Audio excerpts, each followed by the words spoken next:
Être noir et aveugle, c'est vraiment avoir deux handicaps. Moi, je m'en fous. Moi, je dis toujours, avoir parlé de la vie, c'était la plus belle chose qui m'était arrivée. Tu vois? Mais retourne-toi que je regarde bien. Voilà. J'ai l'impression que l'épaule... Il est pas à la bonne taille? Là, l'épaule, là, elle est parfaite. Ah ouais. Ouais, attends. Ouais, c'est vrai, c'est bizarre. C'est toi? T'as une épaule plus petite. Tu es déformé. Pourquoi on pourrait pas devenir styliste? Pourquoi moi, je pourrais pas faire de la mode? Être un malvoyant, c'est pas du tout un frein. Au contraire, c'est plutôt une force.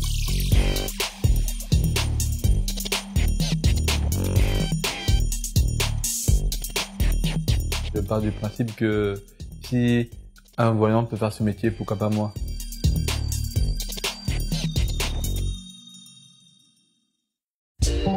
Et ben là, j'ai fait exprès de mettre un t-shirt bleu. Parce que Mathieu, comme il est brun et les yeux marrons, et ben justement, je trouve que ça s'accorde beaucoup mieux. Il faut pas oublier un petit détail, c'est que j'ai vu jusqu'à l'âge de mes 14 ans. J'ai utilisé beaucoup ma mémoire. Et aujourd'hui, je travaille aussi avec une équipe, avec des personnes qui sont valides, des gens qui sont voyants, qui sont aussi là pour être mes yeux.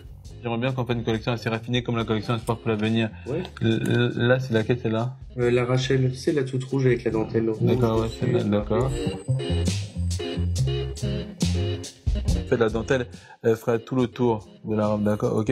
Après, elle reprendrait là jusqu'à là. Donc cintré à la taille. À la taille. Ok. Et au niveau de la longueur de la robe? Et je dis toujours que cette marque ne m'appartient pas. Parce que ma mère qui s'appelait Marie était mannequin, styliste, modéliste. Elle avait un rêve, c'était d'avoir sa propre marque de vêtements. Moi, j'ai décidé de suivre ses rêves.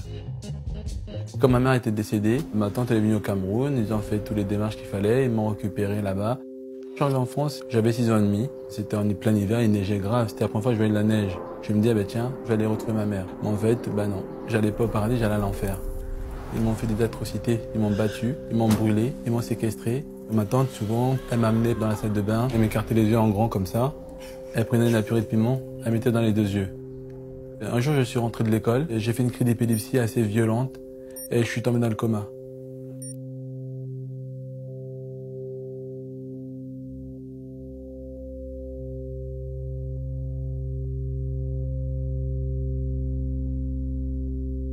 En France, il y a deux handicaps. Quand on est noir et aveugle, eh ben, franchement, ça arrange pas les choses. Peut-être que c'était, pour moi, je me dis, aujourd'hui, tout ce qui m'est arrivé, c'était une sorte de formation pour me rendre beaucoup plus fort. Donc oui, effectivement, j'ai pas de regrets d'après tout ce qui m'est arrivé. C'est pas grave. Mais 2020, c'est mon année.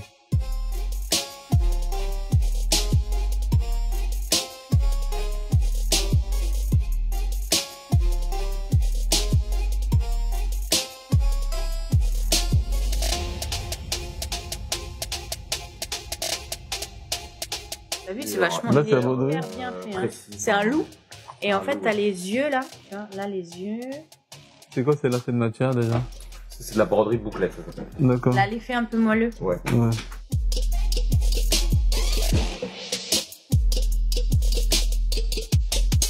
Pour la collection Madison Color, les matières sont importantes parce que je fais du bio. La fabrication est importante aussi parce que je ne travaille pas avec une entreprise qui exploite les enfants, c'est très important, c'est sacré pour moi. Et ça veut dire, ça représente un peu ça ou Ça ça veut dire la c'est couleur. une signature. En fait, alors sur le bras, il y a marqué l'activité du bébé. D'accord. Et la deuxième chose, il y a marqué la couleur. Et ce que je marquais aussi à côté de la couleur, maintenant, je rajouterai la taille.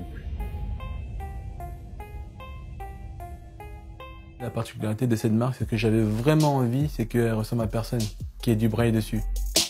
J'ai eu l'idée de créer un bébé qui a la peau métissée, qui a les yeux bleus, brillés avec une mèche blonde. J'avais envie qu'un noir, un arabe, un chinois, un handicapé, un homosexuel, que tout le monde puisse s'identifier dedans. Moi aujourd'hui je dis, pour moi on est tous pareils. Et le bébé Madison dit à tous les enfants aveugles, ne baissez pas les bras.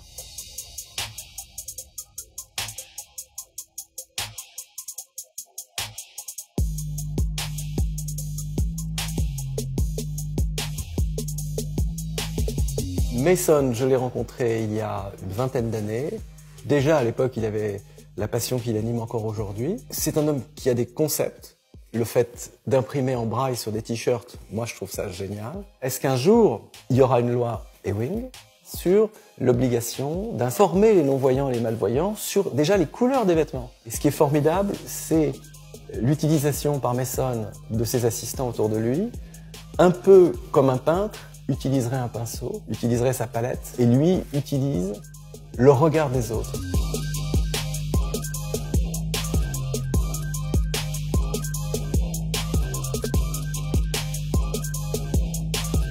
Je J'ai toujours cru en moi, j'ai jamais baissé les bras. Mais par contre, c'est les gens qui étaient en face.